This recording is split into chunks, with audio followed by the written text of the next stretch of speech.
and you can say, welcome to the teacher support resources. Here you'll find some great resources for teachers in the content area. We have some new content that has been added over the weekend. Thanks to those teachers who helped with that.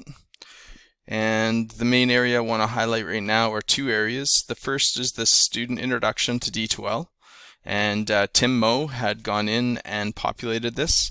So this is a great place to help your students out if they need some information on navigating D2L.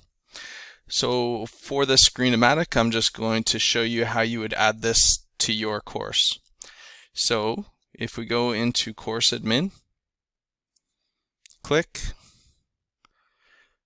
and scroll down till we get to Import Export. From there, we're just going to copy components from another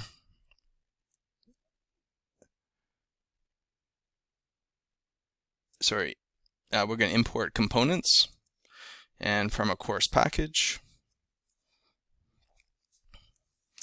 And at this point, you can select the files that you want and upload those.